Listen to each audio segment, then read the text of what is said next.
Salut à tous, vous êtes sur la chaîne RC Mumuse, la chaîne des débutants qui fait les choses sérieusement. Être un débutant constamment, c'est la satisfaction d'avancer, d'évoluer perpétuellement, d'apprendre tout le temps.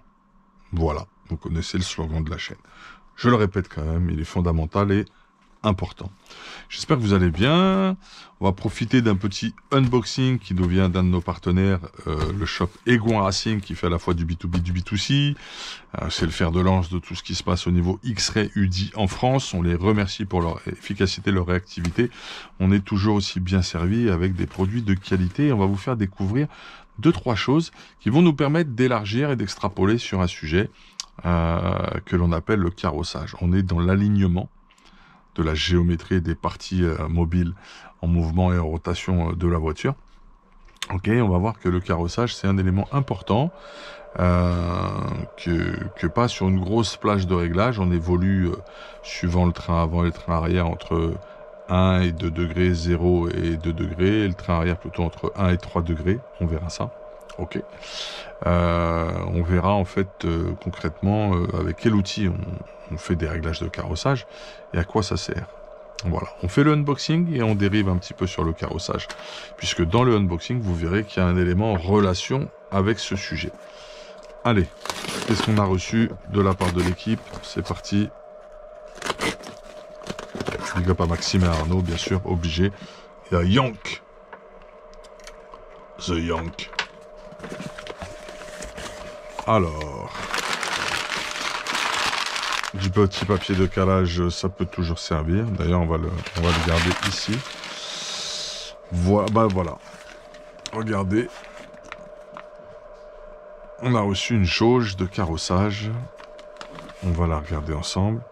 On a reçu des huiles et on est sur des flacons de 100 ml. Et ça fait partie des nouveautés qu'on avait présentées au niveau des news de la semaine sur le matos UDI. Voilà. Donc 100 ml, c'est des flacons qui permettent quand même de faire plusieurs fois les amortos. Puisque ça peut aller très vite. Et c'est toujours aussi joli le packaging chez eux. Alors pourquoi est-ce qu'on a pris du 100 ml? D'ailleurs, vous voyez que le techno est dans son jus. Il est dans un état dust, poussière, terre, tu vois, sèche, désert. En plus, il y a une petite réparation à faire. J'ai perdu... T'as 2 axes qui viennent dans l'étrier. J'en ai perdu un qui est parti. Alors, négligence, mauvais contrôle sur le serrage de ma part, ou choc qui l'a fait sauter. J'ai eu un choc sur une voiture arrêtée. C'était au CMS 77. Et c'est ce qui m'a contraint à ranger la voiture, puisque je n'avais pas cette pièce qui vient d'arriver, qui est arrivée du Vartel Shop d'ailleurs. Au Big Up, ils sont bientôt en vacances fin de semaine. Donc j'avais pas reçu je n'avais pas commandé, et grosse erreur stratégique de ma part, cette pièce-là, la pièce TKR 9043, c'est chose faite, je vais pouvoir réparer ça, puis j'en ai plusieurs pour me prémunir de ce genre de mésaventures, et je vais un peu plus contrôler aussi mes serrages à ce niveau-là. C'est des petites BTR très petites en 1.5 qui rentrent dans de l'alu, alors le frein filet est tout doux, et en même temps, ça bouge. Tu vois, celle-là, tout à l'heure, je l'ai contrôlée, je l'ai resserrée, parce qu'elle bougeait pas mal. Maintenant, c'est bien nickel. Mais là, tu vois qu'elle est manquante, hein, carrément. Et du coup, je m'en suis pas rendu compte tout de suite, donc j'ai un peu roulé. Alors, est-ce que j'ai déformé l'entrée du triangle? Mais c'est pas le sujet, on s'éparpille, on s'égare. On reste sur le sujet du jour. C'est ce matos UDI que nous avons reçu. Et puis, on va parler carrossage. Alors, des bouteilles en 100 ml. Ok, je connais pas la qualité, la durabilité, la stabilité de ces huiles de silicone. Je ne sais pas si elles sont fabriquées par quelqu'un d'autre qui se fournit au niveau d'une autre marque dessus. J'en sais rien du tout. C'est pas vraiment le sujet. Le sujet, c'est qu'on les a rentrées. Elles existent en 100 ml. Il y a plus de viscosité qu'avant. Donc sur le site Egon Racing, tu as plus de choix pour affiner tes réglages d'amorto. Ok, tes duretés. Et là, j'ai pris de la 700 en 100 ml. De la 750. J'ai doublé à chaque fois les quantités. Donc là, j'ai 200 ml, 2 x 100. J'ai pris en 750, 2 x 100. Et en 800, 2 x 100. Et ça me sert quand il fait chaud, au-dessus de 20 degrés. quand je suis sur le techno en émulsion avec des pistons Wiggin. Voilà. C'est quand il fait chaud avec mes pistons Wiggin. Moi j'ai essayé 800 à Vierzon de notre GP et j'ai kiffé ma tête, ça a marché super bien. J'avais, je trouve, un super pack sur la voiture. Voilà, j'ai kiffé ma tête. Donc voilà, donc on testera, on va regarder un peu plus un des flacons, tiens. Donc on va tester ce week-end d'ailleurs ces huilas.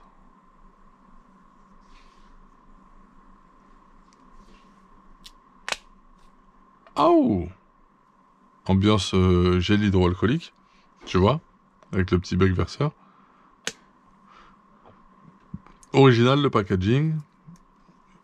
On nous rappelle qu'on a bien 800 ici. Et sur le flacon, par contre, t'as plus cette information. Alors si tu perds ça, qui est en papier, tu sais plus que tu es à 800. Mais ça, normalement, on va pas le perdre parce que ce que je suis en train de faire, on doit pas le faire. Je regarde sur A. Il faudra quand même enlever ce qui obstrue la sortie de l'huile. D'accord, donc j'enlève ça, je revisse. Ensuite, je n'ai plus à bouger le bouchon. J'ai un bec verseur amovible. Ok. Qui clique bien. Et derrière, j'ai mon marquage à 800. Ça, je devrais pas le perdre. Sinon, sur l'étiquette, je sais pas. Après, je peux la noter au feutre. Petit point de vigilance dans l'utilisation, dans le setup. Ok. Bon, bah voilà. C'était la présentation de ces nouveaux flacons d'huile de silicone UDI, Made in Europe. D'accord. Ok. Très bien. Donc, on va découvrir la constance et la qualité de ces huiles. Je ne me suis pas renseigné au préalable, je n'ai pas discuté de ceci avec qui que ce soit. Et bien sûr, vos avis, vos commentaires sur la vidéo m'intéressent. N'hésitez pas à reporter ce que vous avez essayé comme huile et ce qui vous semble le plus efficient, le plus constant à l'utilisation. Voilà. Allez, on va se reconcentrer, on va essayer d'être un peu plus pertinent, un peu plus intéressant. On va analyser cet outil. Donc, UDI fait beaucoup d'outils. Alors là, de réputation ultra quali. Et là, c'est une jauge de carrossage. Ok.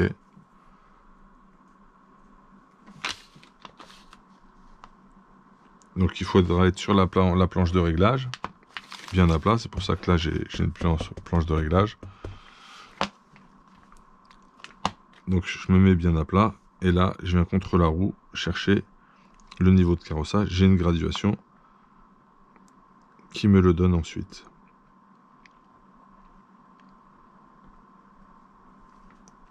Ok. Très bien. Je vais vous montrer un autre outil utilisé. Donc les trois outils que je connais pour le carrossage sont les jauges, qui existent dans d'autres marques également. Ce qu'on appelle aussi des équerres de carrossage. Ça c'est fait par Ion RC. Ça existe chez UDI, chez plein d'autres constructeurs également. Et on a également le banc de réglage. Banc de réglage que je n'ai pas ici, mais que je vous ai déjà montré sur la chaîne. Je vais mettre une pause et vous sortir quand même un banc de réglage. On va pousser le sujet à tout de suite. Voici un banc de réglage de chez NTJ par exemple, qui existe aussi chez UDI, qui fait le plus réputé en termes de qualité. Donc, on a un banc de réglage chez UDI et le carrossage, il va se faire, enfin, un NTJ pardon, et le carrossage, il va se faire comme ça.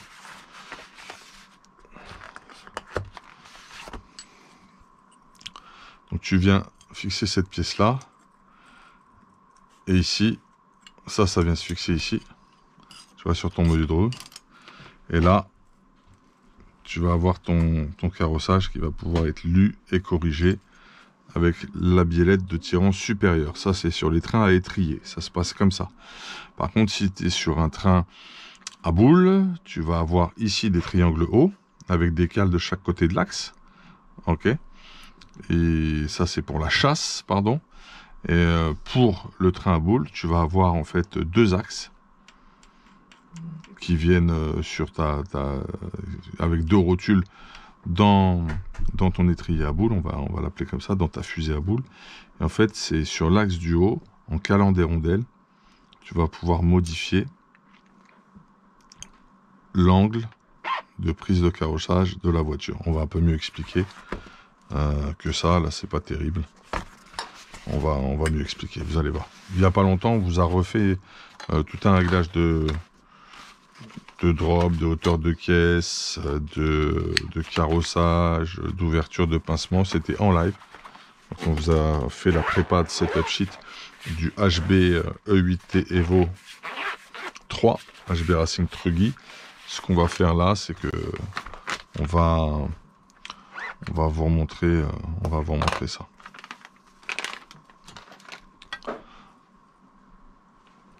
Je vais prendre une jante justement. Là, c'est vraiment un sujet de présentation. On ira plus en profondeur plus tard. Alors, t'imagines que cette jante est ici, hein, ok. Voilà, tu imagines qu'elle est là, fixée. Le carrossage, c'est cette valeur-là que tu vas venir chercher. Là, je suis sur un carrossage positif. C'est-à-dire que j'ai le bas de la roue qui part vers l'intérieur, entre guillemets, sous le châssis, tu vois. Et là, maintenant, je vais mettre un carrossage négatif, tu vois, je suis au-dessus de 0 là, mais je suis en négatif. C'est quand le haut de la roue va vers l'intérieur du châssis, et donc le bas vers l'extérieur. Ok. Là, j'ai par exemple, là, j'aurai 10 degrés de carrossage. Tu vois comment ça incline énormément la roue. Et là, je suis à 5 degrés. Puis progressivement, le 0, ça serait la roue complètement à plat. D'accord. Le pneu complètement en contact à plat avec le sol.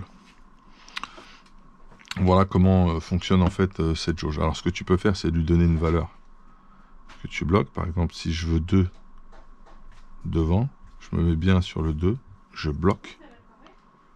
Ça y est, c'est verrouillé, ça va plus bouger. Et je viendrai chercher la valeur. Là, tu vois, je suis pas bon. Je sais pas si tu vois bien. Il y a un écart, il y a du jour. Et là, hop, là, je suis bon. Là, je suis bien à 2 degrés. Donc, j'ai une légère inclinaison dite négative. Je rappelle que quand le haut du pneu va vers l'intérieur du châssis, tu es sur un carrossage négatif. Lorsque le bas du pneu va vers l'intérieur du châssis, tu es sur un carrossage positif.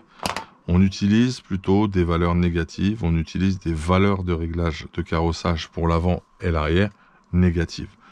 Entre 0 et 2 pour l'avant, et entre 1 et 3, 0 et 3, plutôt 1 et 3 pour l'arrière. Ok ? L'idée, c'est qu'en mettant du carrossage, tu vas améliorer la motricité de ton véhicule dans les virages. Ça, c'est la première chose. La deuxième chose, c'est que si tu en mets trop, tu vas diminuer la motricité et la traction du véhicule à l'accélération sur les lignes droites, sur les reprises en ligne. Ok ? Voilà. Donc, grosso modo, lorsque ta voiture est le reste de ta voiture est bien monté, bien ajusté, tu peux uniquement par le réglage de carrossage, suivant le type de piste et suivant ton feeling de pilotage, ajuster la tenue de route de ton véhicule. Et ça, c'est intéressant. Ça, c'est très intéressant. Voilà. Je vois que j'ai un appel. On revient tout de suite après cette pause. Donc oui, on reprend. Donc voilà. Voilà pour les valeurs et le sens que ça a et ce que ça va donner en termes de comportement à votre véhicule. Ok ? Donc il y a les jauges, les bancs de réglage, avec ce que je vous ai montré tout à l'heure, ce que vous avez déjà vu régulièrement sur la chaîne. Et il y a les équerres de carrossage. Alors, l'équerre de carrossage, ici, tu vois, on a un angle à 1,5, 2 et 2,5 en négatif. Hein. Alors, c'est bien parce que tu vas très vite avec l'équerre de carrossage, tu vois. Là, j'ai du jour, hop, là, j'ai bien à plat. Là, j'ai le bon carrossage à 1,5. Là, je suis à 2. Et là, j'en ai plus, je suis à 2,5. Si je me trompe pas, oui, c'est tout à fait ça. Et là, je suis à 2,5. Ok ? Donc, c'est bien parce que tu vas plus vite, mais tu peux pas venir chercher les entre-valeurs. Par exemple, si tu veux faire du du 1,5 avec les jauges type UDI ou autre modèle de ce type, tu peux. C'est l'avantage de ce type d'outil. C'est d'aller chercher du 1,5, du 2,5 pour l'arrière. Tu vois, des valeurs intermédiaires à 2 tout court, 2,5 tout court, 1,5 tout court ou 1 tout court. Voilà. C'est l'avantage de la jauge versus l'équerre de réglage. Ensuite, le banc de réglage, lui, il a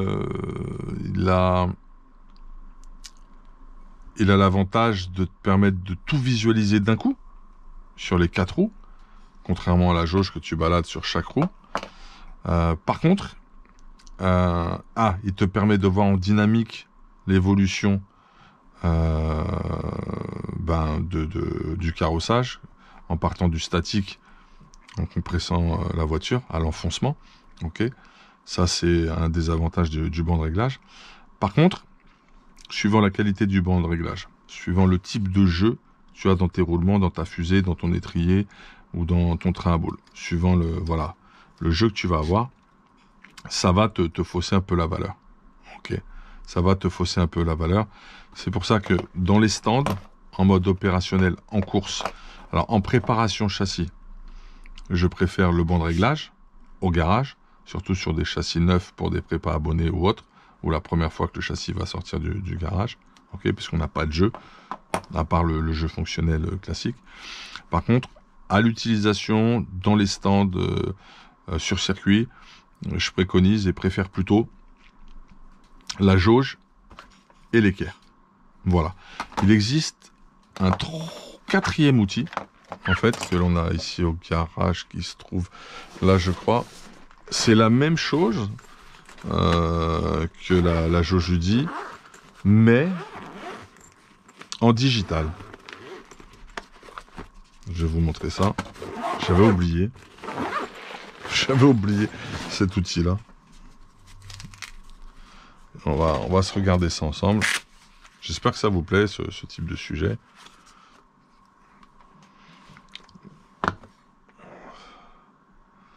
Donc le 0, on peut l'exprimer en partant de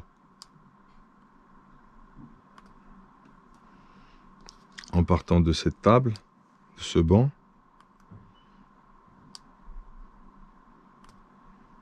Voilà, je suis à 0. Et là, je vais vous montrer le carrossage digital. Donc là, il est positif, puisque le haut du pneu va vers l'extérieur. Et quand je vais aller sur l'intérieur, je vous le montre, elle devient négatif.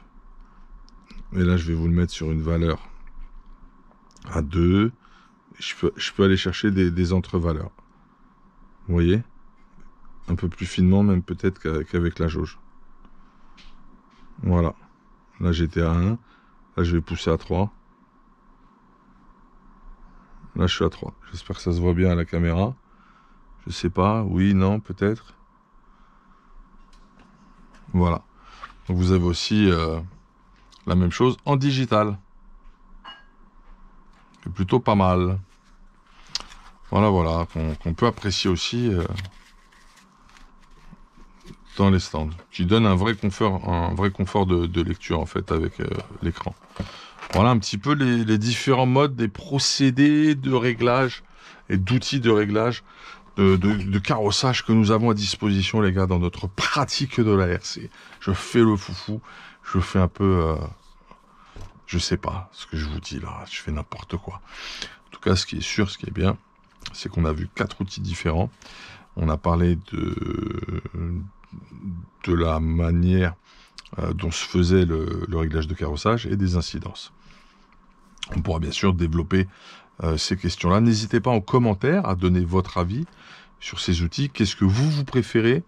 Est-ce que vous travaillez plus le carrossage au banc de réglage? Est-ce que vous travaillez plus à la jauge à graduation variable? Est-ce que vous travaillez plus à l'équerre tout court, sur des valeurs toujours pile poil à 1, 2, 5, 2, 3, bah, t'as pas 3 par exemple, là tu vois, t'as 2, 5, 2, 1, 5, donc là on est un peu limité sur le principe. Est-ce que tu travailles toujours à l'équerre ou est-ce que tu travailles à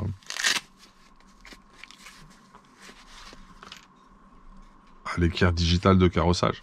Voilà. À toi de nous dire ce que tu utilises et ce que tu préfères. Et si tu es d'accord aussi sur la physique et le fonctionnement et l'incidence du carrossage tel qu'on l'a décrit. On s'est documenté quand même avant de tenir ce discours, puis on avait fait nos propres expériences là-dessus. Mais vos avis comptent, toujours avec bienveillance, en tout bien, tout honneur, et avec le respect qui nous est dû à chacun. Voilà.